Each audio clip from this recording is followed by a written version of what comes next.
মাতৃক লগত লৈ তিনি কন্যাই ৰাজপথত হিয়া ঢাকৰি কান্দিছে কিন্তু কিয়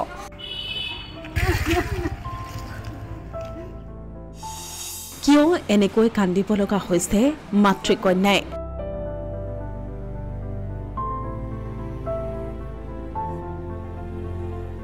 এগৰাকী ৫০ ঊৰ্ধৰ মহিলাৰ নাম ৰেৱতী বৰা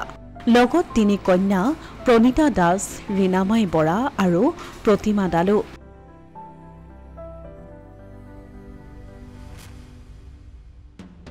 মাতৃকন্যাই হোজাই জিলাৰ লংকাৰ কাকীৰ ৰাজপথত নিৰুদ্দেশ হোৱা স্বামী আৰু পিতৃৰ সন্ধানত দিকবিদিক হেৰুৱাই এনেদৰে ৰাজপথতেই হিয়া ঠাকুৰি কান্দিছে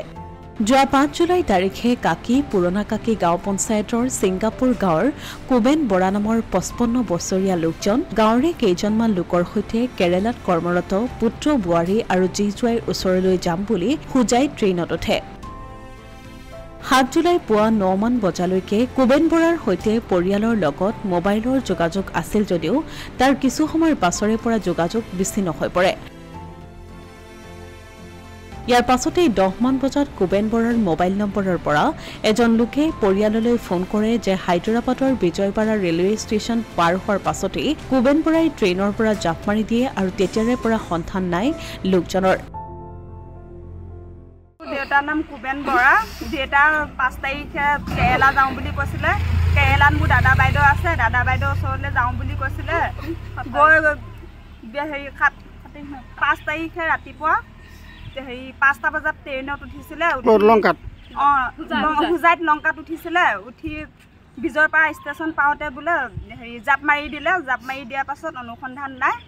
ৰাতিপুৱা ৭টা বজালৈকে আমাৰ যোগাযোগ আছিলে ৯:৩০ বজালৈকে তাৰপাছত আমি এতিয়া খবৰ পোৱা নাই লগৰ এজনে কৈছে আৰু ট্ৰেইনৰ পৰা জাপ মাৰি দিলে বুলি লগত ৬জন গৈছিলে নাম দুজনৰ জানো লগত মাইকী মানুহো গৈছিলে মাইকী মানুহজনীৰ নাম হৈছে ববী কোচ আৰু মতা মানুহজনৰ নাম হৈছে মহেশ গোল তাৰপিছত বাকীকেইজনৰ নাম নেজানো ৬জন একে গাঁৱৰ একে ওচৰৰ গাঁওখন নাম কি বোলো ছিংগাপুৰ নতুন মাটি লগত যোৱা লোককেইজনৰ ওপৰত এতিয়া সন্দেহৰ আঙুলি কুবেন বৰাৰ পৰিয়ালৰ ইয়াৰ পূৰ্বে পুত্ৰ বোৱাৰী আৰু জীজুৱাইৰ ওচৰলৈ ফুৰিবলৈ কেইবাবাৰো কেৰালালৈ গৈছিল কুবেন বৰা এতিয়া প্ৰশ্ন হয় এইবাৰ গাঁৱৰে কেইবাজনো লোকৰ লগত এনেদৰে যোৱা অৱস্থাত কেনেদৰে এই ঘটনা সংঘটিত হ'বলৈ পালে কিয় কুবেন বৰাৰ মোবাইলটো উক্ত লোককেইজনৰ হাততে থাকিল কিয় কুবেন বৰা ৰেলৰ পৰা জাপ মৰাৰ পিছত লগত যোৱা লোককেইজনে বিচাৰ খোচাৰ নকৰি কেৰালালৈ গুচি গ'ল এনেদৰে কেইবাটাও সন্দেহ কৰি কুবেন বৰাৰ পৰিয়ালে কাকী আৰক্ষী থানাত এক গোচৰ ৰুজু কৰিছে ইফালে নিৰুদ্দেশ পিতৃৰ কিবা সম্ভেদ পালে আৰক্ষীৰ লগত যোগাযোগ কৰিবলৈ আহ্বান জনাইছে পৰিয়ালৰ লোকে জাপ মাৰিছে বুলি আমি কেতিয়াও সন্দেহ নকৰোঁ আৰু আগতেও গৈছে এইবাৰ প্ৰথম যোৱা নহয় কেইবাবাৰো গৈছে ২-৩বাৰ গৈয়ে থাকে তাত আমাৰ দাদা বাইদেউ থাকে দেউতা ফুৰিবলৈ গৈ থাকে আৰক্ষীক জনাইছে আৰক্ষীক এজাহাৰ দিছোঁ আমি অসমীয়া প্ৰতিদিন ডিজিটেল সংবাদ লংকা